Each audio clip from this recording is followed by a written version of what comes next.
There are some interesting prayers in the Psalter, and I think one of the more interesting categories of Psalms are the Imprecatory Psalms.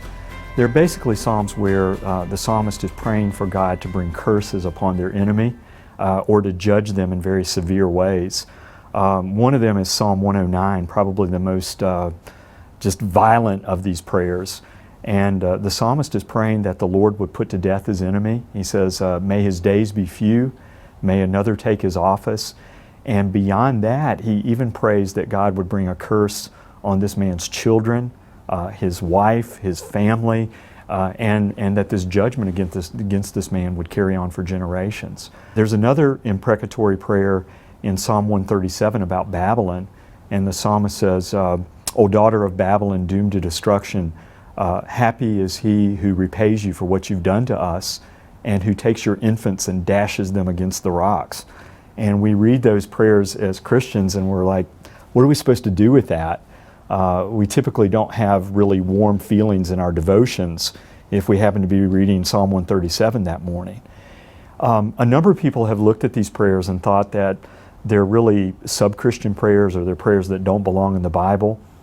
C.S. Lewis said that we can feel the hatred coming out of these Psalms like the heat out of a blast furnace. And he referred to them as being despicable and terrible prayers that Christians really shouldn't think about praying. And I think we look at them and we realize that they are they're very raw prayers. There's a lot of emotion, there's poetry there, and in a sense we're almost reading David's diary, or whoever the psalmist happens to be. But I think beyond that these are in fact righteous prayers that we should use even as a model as Christians. God had promised David that he would give him victory over his enemies. In Psalm 2, that he would rule over the nations with a rod of iron and shatter them like pieces of pottery.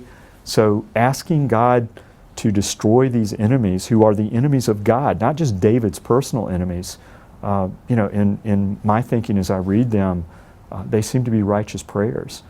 When you look at the New Testament, we often find curses or imprecations or prayers that sound very similar to what David prayed in the Psalms. Jesus announced judgment against the cities of Israel that rejected him, and he said, things are going to be better for Sodom and Gomorrah in the future than they're going to be for these cities that have rejected me. When a man named Simon tried to buy the gift of the Holy Spirit, Peter said to him, you and your money punish together. Paul said, if anyone preaches a gospel to you that's different from the one that we have preached to you, let him be accursed. And he even says in 1 Corinthians chapter 16, if anyone does not love the Lord, may there be an anathema upon him. So we see God's judgment and God's curses on the enemies of the gospel in the New Testament as well as the Old. And maybe the most significant prayer of all related to this in Revelation 6, we have martyred Christians in heaven who've been delivered from their sin nature, and they're praying and they're asking God, how long until you avenge our deaths and bring judgment against those who have put us to death? And so the imprecatory prayers are not just expressions of hatred. They are righteous prayers that David and the people of Israel were praying in the Old Testament.